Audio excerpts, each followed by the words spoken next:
how many hats are you wearing? Like you writing the film, you directing the film, are you even acting in the film? Then, like you said, you gotta get marketing, you gotta get editing, you gotta Right. do a lot, man. Now, it's so funny. We Can't Get Right, which is my first feature film under my production. Like I said, I've been in the film business for about 10 years, but this is the first one that I put the money up. I directed it, I wrote it, I found the locations, I casted it. My mom actually made the shirts, as you can see. Can't Get Right shirts, made the hats, and she made the like my when I shoot productions, my whole production team always have the same shirts, and it's got M Head Films, and it's got their title on the back. And the reason why I do that is because we take a lot of BTS footage and videos of the daily shooting that we're doing, the conversations and everything else behind the scenes. And I wanted us to look like a unit for one, and I wanted people what we call reels, to where we're going to be able to take something you did standing by a camera, or we'll take pictures of you doing lighting, we'll take pictures of you doing sound, doing makeup, or doing the editing, or something that you're doing, even the PA who's getting food. And we'll take that video, and you got a shirt, so one to look like you part of a production. It's showing that we're organized and we're a team. And now you got a clip of yourself with the name and your title, and then you can make a video of yourself and send that out to people to get work. So that was the reason why I did that. Shout out to my mom for making all of our designs. And I've raided my parents' garage and basement, and had so much stuff in the film that you're gonna see is my mom's curtains, choir robes, just all type of little stuff. And like I said, just the little things, but be detailed. And when I say detailed is, I mean, we could be here all day talking about just the nooks and cranny and arts of filmmaking. But when I say detail is tell a good story.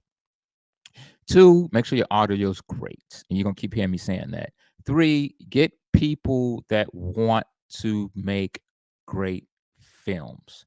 And what I mean by that is get people that take pride in their work and give them ownership of what they're doing. If you can't pay everybody up front, give them a couple of points on the project, so they feel like they're actually being invested in ownership in it.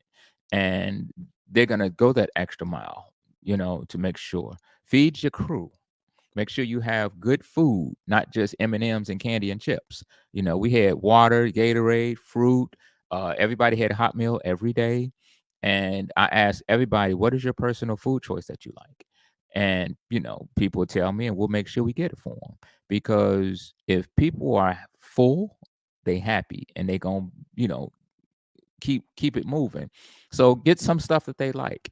And don't just be like, all right, everybody getting pizza every day, or everybody eating sandwiches from Kroger every day, or Walmart every day.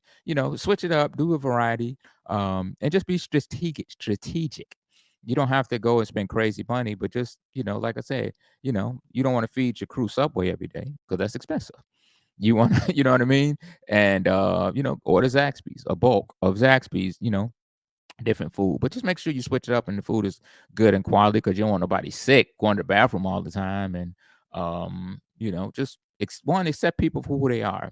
Because if they're there to work and they want to put out a good project, then you're gonna have fun, because we're putting something together, and when it's all said and done, it's just a great memory to talk about and share. And we're actually doing a film premiere June 26th in Atlanta. Monday, June 26th from 7 to 10. We have a nice venue that's got a big stage. We're going to do the red carpet, taking pictures with the background of the Can't Get Right. So we're looking forward to that. But getting back to the question you had, I didn't answer it fully when you asked about Black content, how I feel about how it's being portrayed. We need to do positive films of history. I have a film called The Step and Fetching Project that I'll be doing up in the future. Step and Fetching is the first Black millionaire and the first Black actor to ever have a lead role in Hollywood. That's history. It's something that needs to be told. I'm also doing a documentary on the great late Ronaldo Ray, uh, who people may remember from BET Comic View.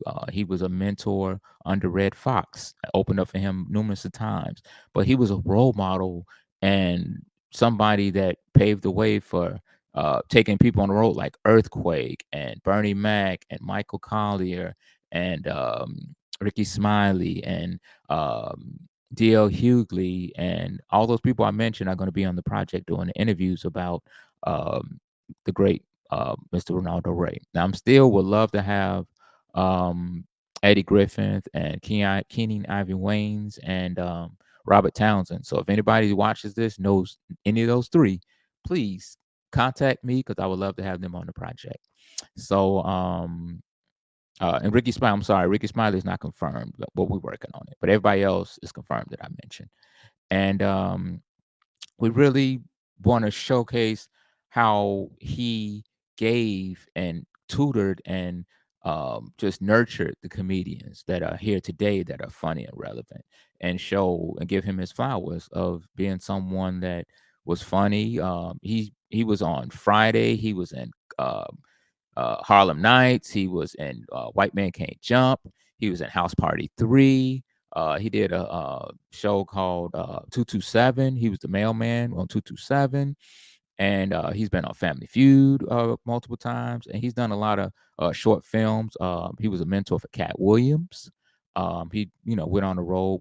He was a mentor for Edwanda White, who's a great comedian. He was a big time mentor for Lunel, who we all know and love. So he's inspired and been part of a lot of people's history. And of course, Eddie Murphy, he did the Harlem Nights. And like I said, Red Fox. He did, I think, an episode on Sanford and Son. And he grew up in that old school culture and very talented. So please look up Ronaldo Ray. And I'm also working on a couple of biops about people that had tragedies in their lives.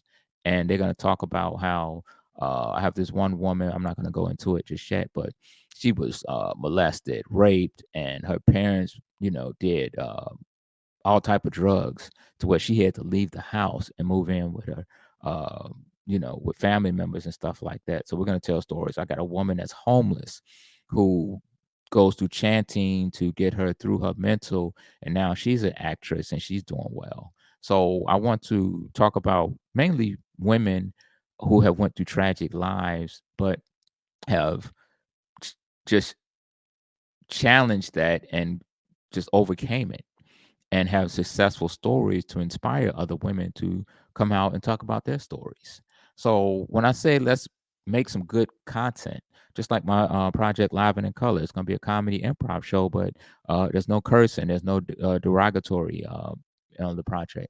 But we're going to talk about things that's going on in our communities. At the end, we're going to have Dr. Sabrina Jackson, who's going to talk about things in the community from bullying to suicide to the family to finances, personalities, things that we need to talk about in our community.